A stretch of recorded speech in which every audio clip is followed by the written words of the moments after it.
எனக்கு இன்றைக்கி ரொம்ப சந்தோஷமாக இருக்குது. எப்படி நாயகனை பற்றி இன்னும் பேசுகிறாங்களோ அதே மாதிரி எனக்கு விஐபி பற்றி பேசுகிறாங்க. அது எனக்கு ரொம்ப ரொம்ப சந்தோஷம் சொல்லிக்கிறதுல. எங்கே போனாலும் விஐபி பற்றி தான் இப்போ பேசுவாங்க. ஹைதராபாத்தில் போய் இறங்கினோடனே ரெகுவரன் பிடெக் அப்படிம்பாங்க என்னை பார்த்து. அந்த மாதிரி சின்ன சின்ன பசங்கள்லாம் என்னை வெளியே பார்க்கும்போது ஹே தனுஷ் அம்மா போகிறாங்கடா அப்படிம்பாங்க. ஸோ தனுஷ் அம்மா என்ன தான் தனுஷ் அம்மான்னு சொல்கிறாங்க.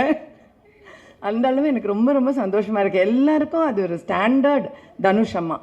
அப்புறம் இப்போ வேற எங்கேயா செட்ஸில் போகும்போது ஏதோ தனுஷை பற்றி என்கிட்ட கேட்குறது எப்படி இருக்கும்னா, நிஜமாகவே இப்போ என் மகனாக இருந்தால் அவர் என்ன சாப்பிடுவார், அவர் எப்படி தூங்குவார், இப்படிலாம் கேட்பாங்களே, இந்த மாதிரி தான் என்கிட்ட கேட்பாங்க. ஸோ அது எனக்கு ரொம்ப ஆச்சரியமாக இருக்கும். அந்த அளவுக்கு சினிமா ஒரு குடும்பமாக என்னை கனெக்ட் பண்ணியிருக்கு தனுஷோட. ரொம்ப கனெக்ட் பண்ணியிருக்கு. நிஜமாகவே என்னுடைய ஒரு மகன் அப்படின்னு. இந்த செட்டில் இப்போ பவிஷ் தான் எனக்கு மகன். ஸோ செட்டில் பவிஷோட நடிக்கும்போது தனுஷ்கிட்ட அந்த ஒரு பொறாமையை நான் பார்த்தேன். ரொம்ப தமாஷாக இருந்தது. மடியில் பவிஷை படுக்க சொன்னதே தனுஷ் தான். படுறா அப்படின்னா படுத்தோன்னே டேய் நான் படுக்க வேண்டிய இடம், சரி படு அப்படின்னாப்புல. ஸோ அந்த மாதிரி அதெல்லாம் எனக்கு ரொம்ப சந்தோஷமாக இருந்தது.